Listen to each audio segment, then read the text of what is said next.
From Tally to Cali, It's time to wake up. Wake up! Wake up! Warchant.com is your ultimate Seminole sports source. And this is Wake Up Warchant, presented by Corner Pocket Bar and Grill. One more corner pocket.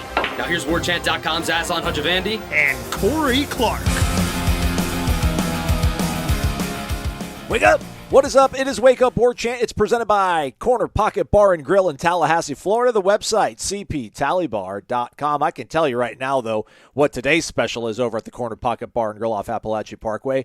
Build your own burger Monday. Let's go. Who doesn't want to start the week off with a nice burger for their lunch specials? 11 a.m. to 3 p.m., Monday through Friday, only $8.99. Today's, again, building your own burger. What kind of burger would you build at Corner Pocket, Corey Clark, if Corey Clark could build a burger?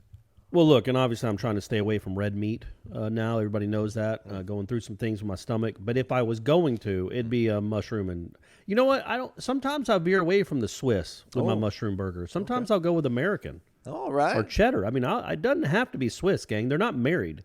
Yeah. Swiss cheese and mushrooms aren't married. You can venture out with some other cheeses. But I will say this, as having had a few of those in my life, the burgers at Corner Pocket are legit, folks. Right. They're so legit it could be called Burger Pocket. Does that make sense? Or Corner Burger? Whatever. I mean, they're really good. They could be known for their burgers. Oh, man. Warchant.com, known for their unparalleled Florida State sports coverage. We are employed by that website, the ultimate Seminole sports source. Promo code's Warchant30 to get a 30-day free trial of the website. Thumbs up in the meantime. If you're listening to us on YouTube, subscribe to the YouTube channel as well while you're at it. 5-star rating and review if you're on an Apple iOS device. We'll have Michael Langston joining us later in the program to talk recruiting. Florida State gets a quarterback commitment for 2024, which sounds so far away, but it's just a kid that's a junior right now. So it's not that far away, everybody. We're just getting really old. It's crazy how life works like that sometimes. On Monday, we will get every single player, I guess, that's participating in Pro Day.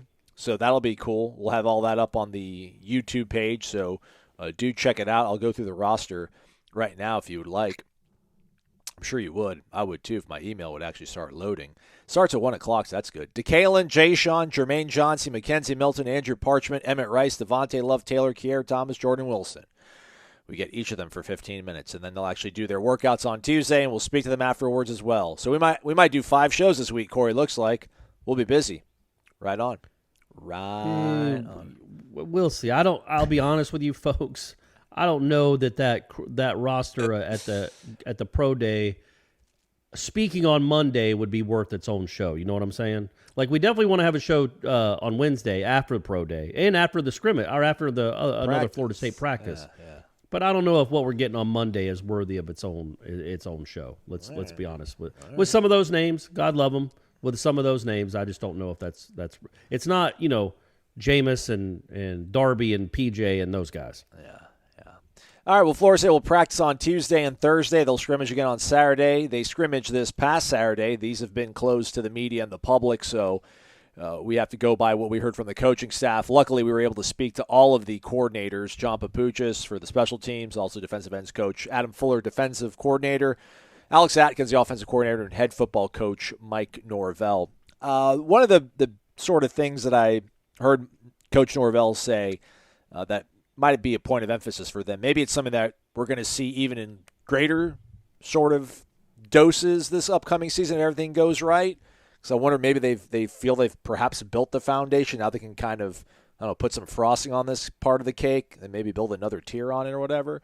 But tempo, that was kind of the big takeaway I took from what Norvell had to say, was basically it seems they really want to push the pace and the tempo this upcoming season, or at least they want to do it in spring. So if they want to do it in practice, obviously something they want to carry on over into the games. This offense, that quarterback, these skill position guys going fast, I'll never come around to it, but I guess you just kind of have to surrender to the fact that that's what football is now. Do you think that's a big part of what this, when we think about floors and ceilings for this team, do we not take into consideration enough what they would look like if they actually maybe do sell out more and become a tempo, fast-paced team, Corey? I mean, I don't really think about it much because, again, it's hard to have any kind of tempo when you can't convert third downs. Like the great offenses that go fast, they go fast because they pick up a third down and then they have a first and a second down play almost ready to roll. And Florida State, it's a lot of 3rd and 6, and they're big-time plays, and you can't really rush that. You know what I mean? Like, you got to figure out what you're going to run because you don't want to give the ball back, and 3rd downs are important. So, the tempo is nice. I get it. They're not going to be slow. They're not going to be snapping it with 2 on the play clock, but they don't need to be snapping it with 32 either. I mean, unless that converts a bunch of 3rd downs, then do whatever you got to do. But, I think that's every coach in the spring would probably want a little bit. And maybe it's not even so much tempo as in like, I want the snap every 9 seconds. I want the snap every 14 seconds. Quit stalling. Get the plays in, whatever it is. It's like a tempo, like an urgency of the way you practice too. Like get up there, get set. Pretend it's a game. Like act like it's a game and the clock is actually running. And there aren't coaches standing 4 feet from you. So I think maybe that is as much the tempo that he's talking about is like actually let's run 95 plays in a game. But I could be wrong. I think it's probably both. I mean, they do need to run more plays, but that comes with actually getting 1st downs. Yeah, I just wonder how you kind of go about practicing that because then if you sell out to that or you really are invested in it, then like what do you do when you don't get more than 2 yards on 1st down? It's like can you practice that though? Like if we got to go tempo. It's like well, there's going to be some times where you're going to be facing 2nd and 9. And you can't go tempo. And you need to slow down and figure out what the best play call is. Yeah, absolutely. But what I was going to say is, don't you think maybe that was probably illuminated in a scrimmage type setting too, where it's not 5-minute periods and it's not coaches standing right behind you or actually in the play. They're off to the sideline, and the offense needs to hurry up and figure out the play call, get up to the line, and go. Not like Oregon with Mariota, but you don't need to be confused or not in the right spot and not ready to be lined up and go a lot. I'm sure that can be frustrating, but it was also the first scrimmage of a spring, so I imagine there was kind of a little more maybe confusion or looking around, wondering what's the play call? What's the play call? Get it in and know it and pass it on. Like make your checks at the line quicker. Linemen too, like all that stuff. I'm sure he just wants that to be quicker and quicker. But that's what I was saying. Don't you think most every coach at this time of the year wants to see a little bit more of that? Oh, that kind of urgency for sure. Absolutely. You want to see that crispness and the sort of communication going on. I wonder how much of it's that and how much of it is just them wanting to be able to run more of like a tempo kind of offense, which, I mean, if they're to that point where they're, he's kind of focused on being able to have more of that incorporated into what they're doing makes me feel good about where they're headed because, that's like putting the cart before the horse or whatever. Like you need to have kind of an understanding of who you're going to be, who the guys are going to be that you're going to count on before you get to that level. So if they're kind of maybe kicking that idea around, that's always a good sign. Anything else catch your ear, at least from what Coach Norvell had to say? Again, we were able to speak to all the coordinators, so that's a good thing. No, I listened to him I listened to all of them, but I wrote about him and Fuller in the defense because, it's always reassuring when I see something, and I have eyesight, so I shouldn't be surprised, but it's always reassuring when I think I see something in a practice and then they kind of confirm it. Like, the offense did kind of dominate on Thursday. The pass catchers and the quarterbacks did really kind of have a lot of huge plays. Sometimes it's under the you wonder like, okay, am I seeing what they're seeing? Are they working on something else and they're not really that? It's not really that impressive to them. But yeah, they were the offensive people, Norvell most particular, were all very impressed and encouraged by what they saw on Thursday, and then on the same token, discouraged, I'm sure, a little bit by what they saw defensively. And then Saturday, it sounds like the defense rebounded. So that was the thing that I wanted to hear, because we didn't get to see it, was how did the defense respond and kind of getting not dominated, but the secondary I thought got dominated for the most part. Those receivers really kind of had their way with them, especially at the end there in that scrimmage setting on Thursday. So it sounds like the secondary and the defense as a whole answered back, which is a good thing. It's a big thing. Yeah, I think Adam Fuller was saying something about, he even says in their meeting, because he was asked just about what the competitive level is within the new receivers and what they bring to the program overall. And it was like, listen, the team meeting, I tell the guys, like, we want the offense to do well. It's about maximum effort, maximum execution, and then, you'll be in the best place you can be as a football team if both sides are kind of doing that. So it does sound like they kind of did respond. A lot of TFLs, I guess, apparently early on in the portion of practice. And mind you, apparently Robert Cooper and Fabian Lovett were not all that involved. They were trying to get some of the younger guys reps. So that could perhaps bode well for the defense as well if they're doing okay in a scrimmage setting and they don't have the two guys that are probably going to be most dependent on for them. So that's an encouraging thing.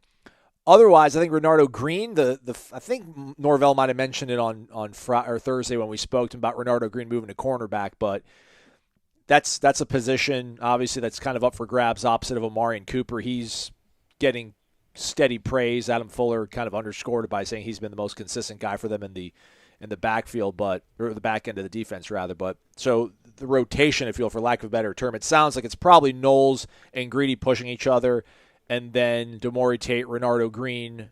These guys are also kind of in the mix too. Renardo Green was, he started off as cornerback, moved to safety when Fuller got here. Now they've put him back at cornerback. He said that he thought he was a plus coverage safety. Now he's playing back at cornerback, which is kind of his natural position, which he should be at, is what Fuller said. And he's a good-sized guy too, man. I think that that's an intriguing prospect if he can maybe finally stay healthy and on the field, because apparently when he was asked what's been the biggest change for him is just being available, apparently. Yeah. So that's a good sign. That's a dude that's been in the program for a while. He's an older guy, and he's got really good size. And, I mean, if you can get that involved in the rotation with Greedy and Noles, and you know what you have with Cooper, you feel really good about the cornerbacks, despite Jarvis Brownlee leaving last week, don't you? I don't know if I'd say really good, but you feel better for sure.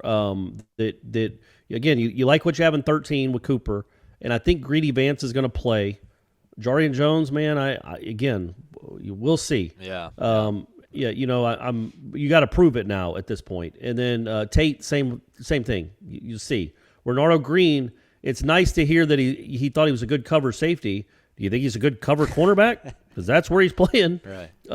So that's one thing I think that position's fine, but I don't know if I'd call it good or certainly not great. But yeah, he'd be a big guy, man. If they can count on him to make plays and not be not just be a turnstile for wide receivers. That'd be nice. That'd be a nice addition. It's another guy that maybe Florida State fans weren't counting on to really ever hear from again, to really be a factor. And maybe he is a factor. Again, I don't know if you're in a great spot, honestly, if Renardo Green is your starting cornerback. But if he's part of the depth, if he's part of the rotation, you can probably get by with that. And I could be completely wrong. Maybe he ends up being the next Dion, and he'll use this as motivation for the next 15 years. And they'll play this at Canton. But I don't foresee that happening. But Renardo, go for it, man. Go for it. I'll be there in 2041. Let's see. When would he have to get inducted, Aslan? Well, 2041, right? His career probably ends in 15 years. So yeah, I'll be there if that happens. If I'm still alive, God willing. Offensively, Alex Atkins is now the offensive coordinator. We heard from him. I think a lot of it was. I did find it interesting that he was talking about offensive linemen, the rookies, if you will, the freshmen, Kanaya Charlton and Daughtry Richardson, kind of putting them in situations, seeing what they're made of, putting them in the stadium. As you said, like the coaches aren't directly behind them, coaching them up every single snap and rep, although I'm sure Alex Atkins wasn't in the box. Maybe we can ask that on Tuesday. People like that stuff. Where's the coach? What's in the box? Who's in the box? Well, get in the box. Yeah. There's no way that he's in the box. No, he can't. You can't have an offensive line coach up 300 feet in the air. Right. So no, he won't be in the box. But I did like how he was saying that Kanaya and Daughtry, like he was he managed their reps to a certain degree, if you will, like putting them in certain situations. But then he said like Bless, like he purposely put Bless Harris in stressful, tough situations, and then said he was doing all right, but then a little bit of conditioning might have come into play for him, so they got to work on that, which is fine. It's first half of spring, we got plenty of time before Duquesne, and then obviously LSU. But to hear him talk about that, and he would only do that to Bless Harris if they're going to want to count on him, I would think. So, again, this kind of maybe puts a little bit of your offensive line picture in a little bit of better focus when you kind of know what you have with Robert Scott. And if Bless Harris is kind of being pushed and prodded by his offensive line coach, then you would think that he's maybe has inside track, or ultimately he's going to develop into what they want, the opposite tackle position. So, do you take that kind of perhaps assumption if he's being pushed in a scrimmage that they do have high hopes for him, or at least just high usage, plans for him, I guess?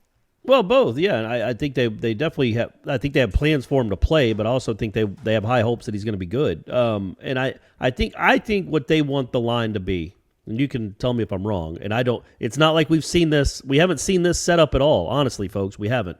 I know we're not supposed to talk about depth charts. This isn't something we've seen. I think they want Lyles at center, Gibbons at one guard, Darius Washington at the other guard. Now all of a sudden you've got close to 1,000 pounds in the middle of your offensive line, and experienced pounds that can move guys. Darius Washington is a better guard than he is a tackle, in my opinion. And those other two guys are experienced guys. And if all of a sudden you have a middle of the line that is probably better than most teams in the conference, but you can't do that if Darius Washington's having to play tackle. Yeah. If Bless Harris can take one of those tackle spots, then okay, well there you go. Now you can move Darius Washington inside, and all of a sudden you can hit those runs up the middle with your quarterback or your running backs, and you're not getting bull rushed into Jordan Travis's feet from nose tackles and stuff. Like I think that's what they'd want. I think that would be the best interior of an offensive line, certainly the biggest and strongest that Florida State's had. Man, I don't know, since 2014, when once they moved Cam Irving to center. Like it's been a long time since they had a great. Or even a good interior. I like Mavetti. I like Mavetti and Kareem R. And then I don't know who was the center. Mavetti. Yeah. Mavetti. Yeah. Mavetti. Did we ever figure out? Did we ever get a ruling on that? I don't think we did. We didn't get to talk to him a lot, man. We didn't get to talk to old Mavetti a lot for some reason. But yeah, I'm interested also to kind of see offensive line, what maybe happens here with Lloyd Willis in this last kick of the spring. I think they maybe have 7 more. I mean, they'll go 2 practices and a scrimmage this week, 2 practices and a scrimmage the following I will week. say this. When it comes to Lloyd Willis, another guy that's working at tackle, I've seen him go up against Jared Verse more than a few times, and Jared Verse handles him pretty easily, at least in my opinion, early on in the spring. Bless Harris and Jared Verse were better battles. Okay. There was a little give and take. But, again, these are small samples. I mean, we get to observe practice, so I'm going to tell you what I observe. But they're small samples. Like, it's probably, I don't know, 5 or 6 plays I'm talking about. But those 5 or 6 plays, Willis looked overmatched against Jared Verse. Bless Harris did not. But that does not really mean anything other than, one blocks Jared Verse better. It doesn't mean one is going to end up being a better football player at Florida State. Full offensive line, defensive line matchup rundown from practices, courtesy of Tom Lang, available on warchant.com, by the way, so check it out if you want to know more about what's going on in the trenches. Back to Verse real quick, though, before we touch on anything that John Papuchis had to say. I think it was Fuller. Had to have been Fuller. He was the only defensive coach we spoke to. But Fuller said that Jared Verse is the fastest defensive lineman he's ever coached. That's cool. I like that. And I did kind of like to hear about he is kind of who they thought he was going to be, just in terms – and I like the fact that Fuller was saying that not only can they coach him and give him direction as an intelligent kid, like he can apply it really fast. So I think with him saying that he's a guy that they're able to teach and coach up and he can apply it pretty quickly, he has speed, and he's kind of everything we thought he was going to be. He's trending in the right direction. Again, Jermaine Johnson 2.0, maybe 2023. We'll take a reasonable facsimile of it this year, but at least he's trending in that direction, I would think, if that's what Adam Fuller has to say after a scrimmage. And to what you've seen. Man, in what I wrote about, I think I talked about on the podcast about that play where he ran stride for stride with Jordan Travis. Yeah. Who, Adam Fuller's coached somebody faster than that at defensive end? But that doesn't mean, the football games aren't track meets. And, really, I mean, being fast as a defensive end is fine. Quick is better. Quick and strong and powerful is better than just straight ahead 40 speed. But it is really impressive to watch that dude run. It's like he's not as fast as Carlos Williams but watching Carlos Williams at his size run as fast as he could was a lot like watching Jared Verse, is a lot kind of, in my opinion, watching Jared Verse run as fast as he can. It doesn't compute to be that size and run like that. But who is a better running back? Carlos Williams with that size and incredible speed, or Devontae Freeman, who didn't have much of either? Devontae Freeman. So just because he's the fastest guy doesn't mean Jared Verse is like this, the next Jermaine Johnson. But it's a nice place to start athletically when you have those kind of gifts, and he certainly does. And back to Bless Harris, Jared Verse, who, by the way, guys, go watch his videos. He's a really engaging kid. That's somebody. Can we do trench talk with him? Yeah. Or does it have to be an offensive lineman? Because that guy, he's great. It doesn't even have to be trench talk. We can just go, I don't know, go to Pots with him or Bulls or recess. Recess. I want to do one in the pool. I just want to do one where I'm in the pool with the dudes. Just, how about both of us? Yeah, how about both of us? Once I get this body sculpted, shout out to Bill. Absolutely. Once I get this body completely sculpted, you and I do a show from the pool with Jared Verse. Yeah, let's do it. Okay, that sounds. And we can do like a chicken fights. Wouldn't that be fun? Anyway, but watch his videos, man. He's a really engaging person. But when he was talking, I think somebody asked him about Bless Harris, and he said this was a weird quote, just considering his backstory. But he was very, very complimentary of Bless Harris. Said he's really good. But then he said he's one of the top 5 offensive linemen he's ever played against, no doubt. And I'm like, well, all right, buddy, you were at Albany. That's not really shifted. That's not moving the needle a lot to say. Yeah. If he's the best you've ever seen, okay, well, that'd be even that though doesn't carry a ton of weight when you played in high school and then in Albany. But still, no offense to Albany, the Great Danes, but I think that's their nickname. Yes, but yeah, correct. so him having that kind of respect for Bless Harris, because they've had some battles now. That's probably one of the guys he matches up with the most. Again, that's a positive sign. All right. Anything you want to talk about offensively all I got to say about John Papuchis, apparently they kicked it cleanly. I think Ryan Fitzgerald made all of his field goals, and he had the best quote of the day with something along the lines of, maybe I'll actually go ahead and drop it in the podcast right here. To me, one of the things that we had to get addressed immediately was just the consistency of having a guy back there that we could count on to catch it every time. Jeez. And it was like, it's like a brand new world, man. Yeah. It's like a brand new world. It's like I don't even know. I can't even come up with an analogy. It's like getting a new car when you've had a car's going to start every day. Yeah, the car's going to start every day. Yeah, like it's not going to stall at a red light. You know you're good to go. Yeah, maybe it's got to be very reassuring and comforting. And then offensively, Tate Rodemaker gets some high praise again from his coach. So did Jordan. So did AJ. I guess Norvell said AJ might have had the best throw of the day on a bootleg throw to his right, throwing. No, I think he said throwing to his left, like rolling to his left. Okay, I thought that's what he said. Like a 7 route to the left or whatever. So I thought it was maybe. Anyhow, we see that we've seen him run some bootleg rollout stuff where you're like, all right, that's nice. But he did mention again that Tate is progressing and growing into what they thought he could be. So again, another encouraging sign for the Rodemaker family, not the family fan, but the folks who want to see the backup be able to be competent and ready to go at a moment's notice, which is all you folks, because that's the job of a backup quarterback. Anything else from all the interviews that we heard that we didn't touch on, Corey? I think we did a pretty thorough job. I think we covered it, man. I think we knocked it out of the park. It's almost like we planned that, knocking out of the park. Let's go to the ballpark, shall we, Corey? Well done. We did plan it. Why are you acting like we didn't? Well, we did plan it afterwards. Like I stopped the podcast just to start it back up again. But you guys don't need to know about all that. Softball rolling on. They're now 30-2 on the season. That's 3-0-2. They've played 32 games. They've won 30 of them. FIU took the brunt of it this weekend. 7-0, 6-1 the results down in Miami. Lonni notching career win number 800. That's incredible. Shout out to Lonni. And man, just I don't know the Road Warriors. They went to Troy, Alabama. No offense to our friends in Pike County, Alabama, but Florida State traveling there after they traveled Tuscaloosa a few weeks prior, and they go down to Miami and take on FIU, and they take both games on a Saturday doubleheader, 7-0, 6-1. Shout out to Lonni, but just this is crazy how they go on the road. I mean, like these non-conference road games, and they're winning them too. So makes you feel good about when they go on the road. Midwest. Do we call Oklahoma the Midwest? Is it?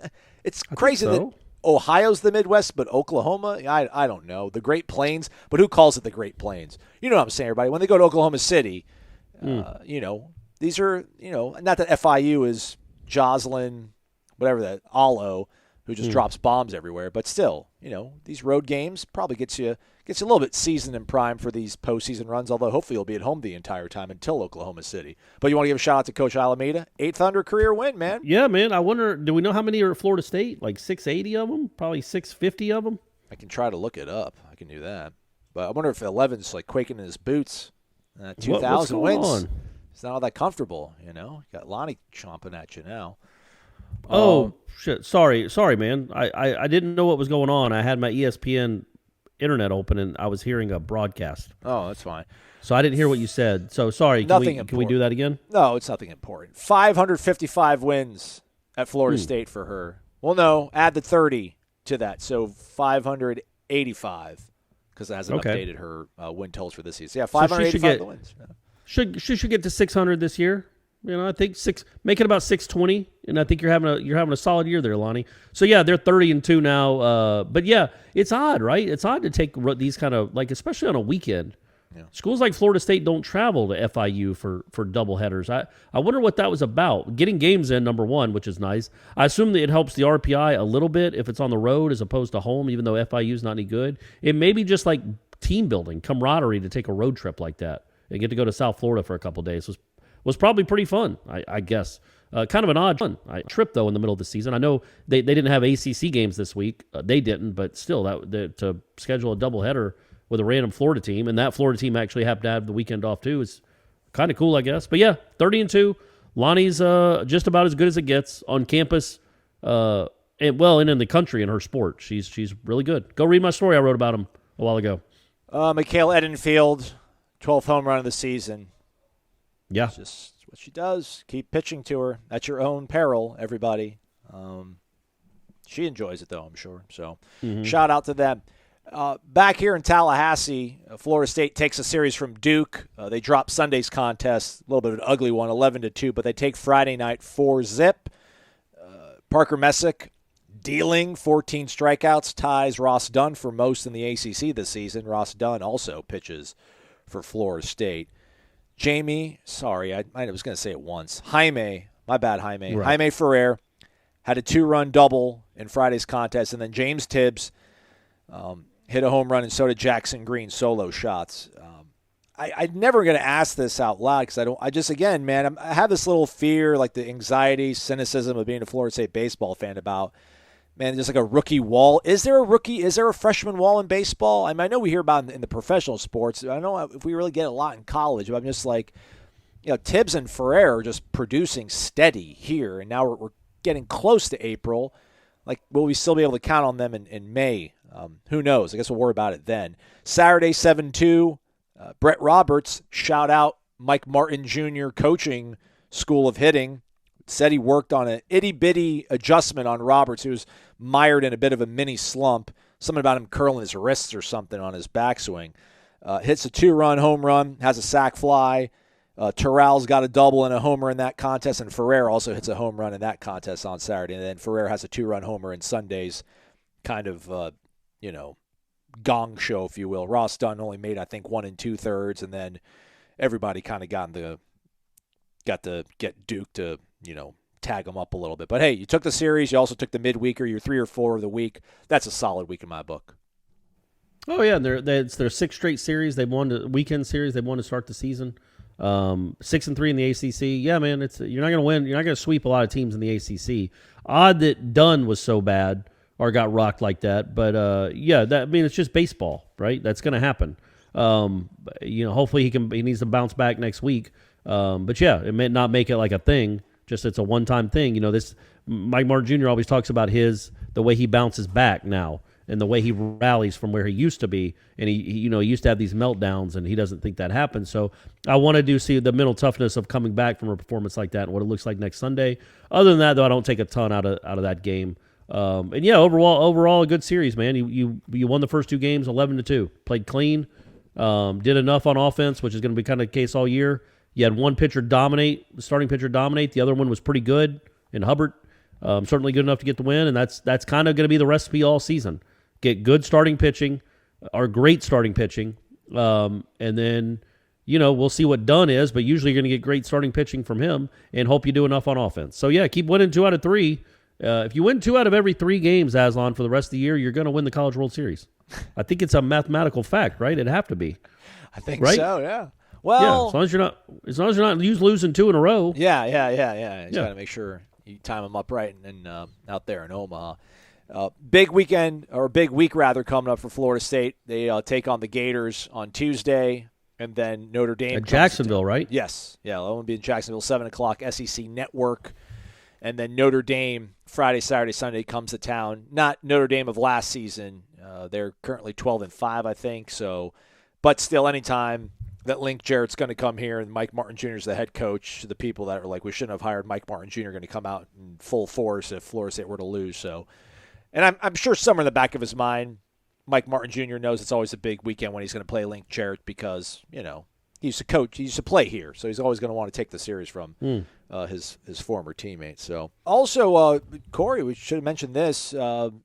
Quietly, sneakily, stealthily, Reese Albert has got like a 480 OBP right now. He's a guy that was kind of in the plans and then kind of fell out of the plans and now is back in the plans. So, I know pitching is obviously going to be a big part of this thing, but I mentioned being kind of anxious about having to depend on rookies, if you will, freshmen.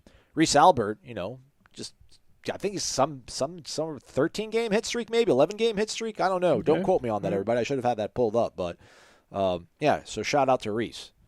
Will it be enough, though, to get into this next segment? The clutch shot, the biggest hits. It's time for the Zaxby's Indescribably Good Player of the Week. Time for the Zaxby's Indescribably Good Player of the Week. Corey, I will go first if you do not mind. We'll stay with the diamond. Parker Messick, 7 innings, 14 strikeouts. Do the math, everybody. He was striking out 2 dudes every inning. That's incredible. You'll win a lot of baseball games like that because the ball won't be in play. You won't have to worry about your defense behind you. Defense actually been all right. Only surrenders 4 hits and 2 walks in 7 scoreless innings. He is now 4-1 on the season and every bit of a Friday night ace. Parker Messick, my Zaxby's Indescribably Good Player of the Week. Corey. It's a great choice. I'm going to go off the radar a little bit. I got two. First, I'm going to go with Bill Self. Looked like Miami was going to go to the Final Four. Had played great for a half, 3.5 games, really had a 6-point lead over Kansas. I was really starting to sweat, like, is that guy going to take Miami to the Final Four? And everybody's going to be like, oh, Leonard can't do it. No, Kansas outscored Miami in the second half 47-15, which is unbelievable. You're 20 minutes away from the Final Four, and you get outscored by 32 points. So sorry about that, you 24-year-old Hurricanes. You can all rent cars now, and your insurance is about to go down, so that's good news for you guys. But, yeah, that was incredible. What an insane game. So congrats to Bill Self for the adjustments he needed to make, and also a former Leonard Hamilton assistant, Bill Self. So it's ties to Florida State. And then also the other one is Brady Clark. You know him as my son. But this past weekend, Aslan, he played in 2 baseball games, got up to bat 6 times, went 3 for 3 with 3 walks. Yep, we needed it. Look, playing time's a little tougher on this team. He's trying to find his role on this team, so that was a good start. It was a really good weekend for him at the plate. And then also, he played, I don't remember the guy's name, but he played the dad in Oklahoma. And we went in 2 shows, Friday night and Saturday night. Nailed it, the one I saw on Saturday night. Even has some singing parts, had a bunch of lines, and nailed it. And in between, that was in between 2 games where he didn't make an out. So good weekend for Brady Clark. So he's my indescribably good player of the week, along with Bill Self. An absolute renaissance man, Brady Clark. Since everybody's getting one, too, honorable mention to Elena Chacon and Madison Fitzpatrick. They went undefeated in beach volleyball this past weekend, even taking a game from TCU, who's really good, and they clinched it against LSU. But ultimately, Bill Self, Brady Clark, Parker Messick are Zaxby's indescribably good players of the week. Welcome back. You thought the show was over. You're wrong. We said it at the beginning of the show. Michael Langston would join us to talk recruiting. Michael Langston's here. Let's talk recruiting. Florida State gets a quarterback commitment this past weekend. Mike, class of 2024. What do we know about Luke Kromenhoek? Did I say it right? I think you got it right. You didn't butcher as bad as I probably would. Luke is a guy, he's from Savannah, Georgia. Originally, he was born in Richmond, Virginia, but he's most of his life he's been in Savannah, Georgia. So another Savannah, Georgia kid. For those that haven't kept track, Winston Wright's from Savannah, Georgia. Kalen DeLoach is from Savannah, Georgia, and even Rodney Hill, their new freshman, is around the Savannah area. So they certainly like Savannah players, but this is a kid that they've watched. They had him camp last summer. He was at the elite camp. He was at the another camp that they did, just a regular camp. And Norvell really liked him. They offered him. They were the first team to offer. Very strong arm, very good tendencies as far as in the pocket. He's a guy that really hasn't shown yet on the field as far as putting up like the big stats, because he's the backup to Auburn commit Holden Greener. But he's a guy that really they watched him in the camp, and that was enough for them. Like, we want this guy, and then certainly when Luke committed, yesterday, which I didn't know it was going to happen. So people that know, I didn't know. I didn't expect it to happen, but I felt good about where their position was with him. But it's 2024, so you're not expecting a quarterback commit that quickly. But this is certainly one that they really pushed for, they wanted, and certainly he committed to him, and is a guy that kind of feels everything of what we've seen Norvell to like. Mobile, strong arm, knows how to get rid of the ball, really good in the pocket as far as pocket presence. And I think Norvell just wanted to get it done, because a lot of people will say, well, why did they take a guy so early? Well, when you're sold on a guy, you he's going to fit everything you want in your offense, you better take him now, because that kid's going to blow up, and then next thing you know, you didn't take him, and then somebody else will. So I think he's the guy that they felt like was about to blow up, so they had to get it done now. Luke Kromenhoek, if I messed the name up, I apologize. Luke, he's a 6'3", 181 dual threat guy, as Michael said, from Savannah, Georgia. Benedictine Military School. According to his rivals profile, he's got offers from FSU, Coastal, UCF, Clemson, UCF and Coastal, and FSU, Clemson, and Georgia are on his interest board, I guess. But he doesn't have any stars yet, but we'll see how that shakes out when the evaluation season starts. I think Luke Altmaier wasn't really ranked, and then Florida State was on him first, and then boom, he started blowing up. So we'll see if history plays itself out again. Don't want you to empty out your notebook, Michael. People got to pay for that stuff. Over the Premium Recruiting Board, prbwarchant.com. But Jaylen Brown back in town. What's going on? Who else do we need to know about that was in town this past weekend? Yeah, Sunday, two big visitors. Jaylen Brown was one of them. Rivals 100 wide receiver. He had a track event. I think they call it the Florida State Relays. Yeah. So he ran. By the way, he ran a 10.66, which is freaking flying. And he was actually second. So I don't ask me who was first. It was kind of somebody I don't know. But Jaylen decided he wanted to take a visit over to FSU because his mom and dad were with him. He wanted them to see it. Went over there to FSU, went really good today. He's already said, like, I'm locked in. I'm going to take an official visit to FSU. So that's big news to go ahead and get that done for a guy that's probably their top target at receiver. And I think the long-standing relationship, the relationships that they've had with him and Dugans and Norvell, I think is a big plus for FSU early on. He's visited FSU more than any place that I can remember. So certainly getting on the back-to-back weekends for a Rivals 100 receiver, especially a position that you certainly want to load up for that position. Certainly a position they can improve on. So like I said, very positive weekend for FSU. I'll have more later as far as on the recruiting wrap, but I think it was very positive for him. And then also Sunday visiting was four-star running back Samuel. I'm going to say it right, make sure I get it right, so I'm not messing up names. Sam Singleton, over there from Fleming Island, four-star running back. This is his first visit to FSU. Seemed to go really well. He also said it's a lock that he's going to officially visit FSU. I think FSU's kind of, after this visit, kind of moved themselves and positioned themselves pretty well as far as a team that's really high on his list. So I think those two guys visited on Sunday. And then on Saturday, they had several visitors. The big headline visitor was four-star and Rivals 100 2024 defensive back Charles Lester. Had a really good time. He even mentioned FSU's definitely in his top two. He doesn't know he wouldn't reveal who the other two is. I think he didn't really know. But I think grew up a big FSU fan. FSU was on him earlier than anybody. They offered before all the big boys. So I think they're probably in a good position with Charles already. So he was kind of one of the main guys that was visiting. And then also Dontavius Braswell. We've talked about him several times, even on the recruiting chats. He's a running back out of Georgia that FSU's really high on. Also a track guy. He visited FSU, said FSU's at the top of his list. So a lot of positives already from this weekend, but those are some of the main guys that visited this weekend. And then, yes, right, real quick, everybody. Sam Singleton, 4-star running back from Fleming Island, as Michael said, 153 in the nation, so just outside the rivals. 150. Jalen Brown, the receiver who visited on Sunday for his second time here, back-to-back weekends, 43rd in the nation. He's from Gulliver Prep. Dontavius Braswell from Sandersville, Georgia, Washington County High, 5'11", 190 running back, 3-star guy.